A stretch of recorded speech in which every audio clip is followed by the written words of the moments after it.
Welcome back. This is your host, Noura Almasri, and this is Echoes of Impact with Noura. I'm really happy to talk to my friend Talyn at this segment. She's a returning guest, and she is at Post Diplomat. If you recall, we had her many times last year, and we're going to be having her more uh, this year as well, because she has a lot to share with us. Talyn, welcome back, and Happy New Year. Happy New Year, Noura. So lovely to see you again.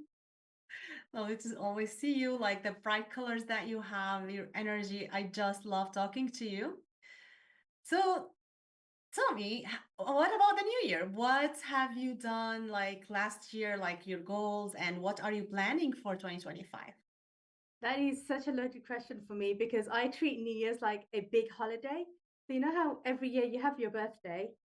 I turn my birthday into a massive celebration. The New Year is exactly the same thing because this is a time for us to reflect, but then also a time to really put in big dreams, scary dreams, dreams that you think, there's no way I'm able to do this. But the bigger your dreams are, the more committed you are. So I have an entire plan on how to make some of those dreams come to life. And I would love to like walk you through those steps and show your viewers how to do that as well. Yes, please go ahead. Yeah, so one of the things that I highly recommend is having a vision board. And this vision board is something big, like really, really big. And I do have an example I can show you. I don't know if your viewers can see this, probably not. But if you go to my Instagram at Boss Diplomat, you'll see what my vision board looks like. No, right, it's huge. It's like this big. It's right in my face, in my bedroom, and in the middle it says 2025. And you basically break up your goals into four sections. You have health, wealth, relationship, self. And you put in as many different things that you want related to wealth in each of those areas. And those are the goals that you work on every single day for the sake of consistency.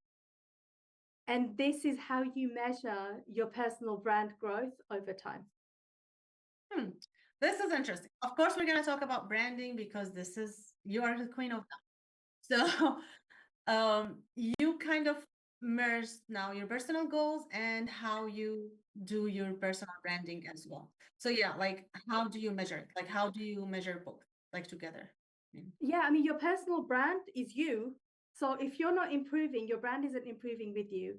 If you're improving as an individual and you have financial goals behind that, then your brand has to move along with that. So, Nora, one of my big, big goals for this year is I want to hit $50,000 per month in my business. And eventually that number is going to get bigger. But for me, that's a scary number. And I've got mini goals now on, okay, how do I make this happen?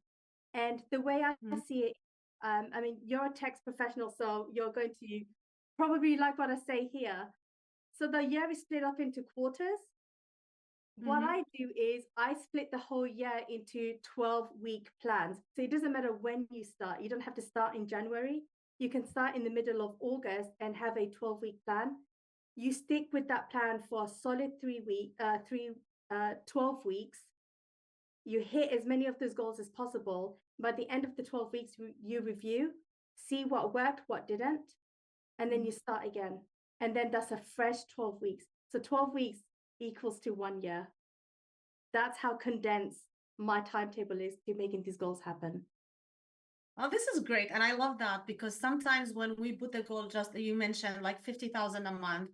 Now, if you 1 month, like you didn't hit that, like we'll be discouraged. But if you have them as a 12 weeks, you want to have like 150 on those like 3 months. That's much easier because 1 month might be higher than the other. And this is the norm of the business, unless you have a recurring income coming, it might go up and down.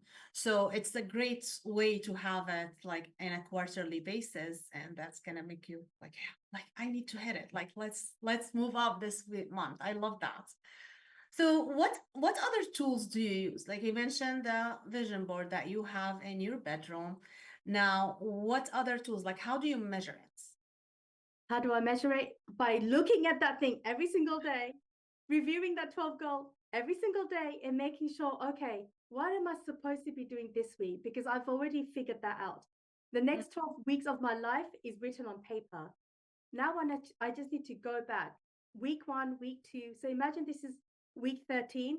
I look into my notebook. What do I have to do this week in order to hit my bigger goals? So it's all about reviewing that and then putting action behind it.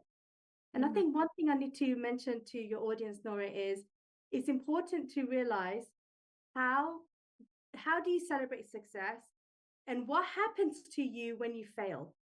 Because if you failed on something, which is natural, we're entrepreneurs, we will fail at things. Do you go under your sheet and be depressed and go, oh my God, nothing's working, I'm going to quit? Or are you going to use your failure to say, you know what, I'm not going to let this beat me, I'm going to do better, and you actually use that to propel yourself further? So are you person A who gets really depressed? Or are you person B, you're using that failure to push you to the next level? When it comes to personal branding, that is the most important part. It's growth. You have to do things that are so uncomfortable for you that you're willing to take the risk, whether you're going to succeed or fail. Yeah, absolutely. And like you said, like we always kind of fail, and this is how we learn. Like when we fail, that where we learn the most. But sometimes when we fail, like you get, oh, you get discouraged. You get like, okay, maybe I cannot do it. Maybe I have a bigger dream, bigger than I am. Will I ever reach that? And some people like, and it happens to me sometimes, like especially now in the beginning of the year, because I was going hard until December. In the beginning of the year, I felt like, okay, I got sick and I felt like a failure until yesterday. I felt like, oh my God, I can't even get myself up, like to start the year right. I still have to still work on some of my goals. I did the first steps, but I still have to work on that. So what would you do when this happened?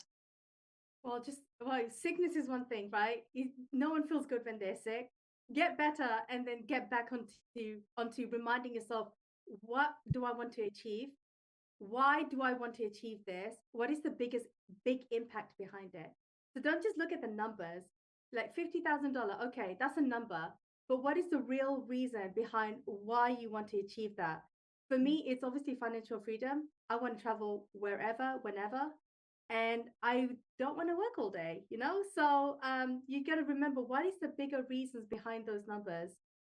And then hold on to that. That is pretty much your anchor. And your personal brand is pushing you towards those bigger opportunities. And how your personal brand supports your goals? Yeah, so your personal brand is, think of it as a magnet, right? You're either going to attract really good opportunities with a strong magnet, or you're going to repel opportunities that doesn't benefit you, right? So your personal brand is going to act like the magnet. The things that doesn't serve you, your personal brand is going to automatically say no to that, because people know, I can't afford her, or I'm not ready for her, or she deserves something bigger, or there's going to be those kinds of conversations happening behind the scenes. Those are the opportunities that are automatically being repelled, because your magnet can only go one way, it can't go the other way. Or your personal brand is so strong, you are automatically getting bigger, better opportunities. You have a bigger stage. Your clients are willing to pay you a lot more. I mean, one of the things that I tried, Noura, is I'm now hosting the Fairy Boss Mother Show, where I'm providing a free brand review of people that I don't know. And I reviewed someone who's a rocket scientist turned financial advisor. I've never met her before. This was our first interaction. And at the end of the call, she became a $20,000 client for me based on a half an hour conversation. That's the kind of like magnet you want. So you have to really show yourself up on the spot. That's awesome. And I love that. And I want to talk more about how are you doing this in your show after the break. Now, guys, we'll be right back. This is your host, Noura Almasri, and this is Echoes FM Back with Noura.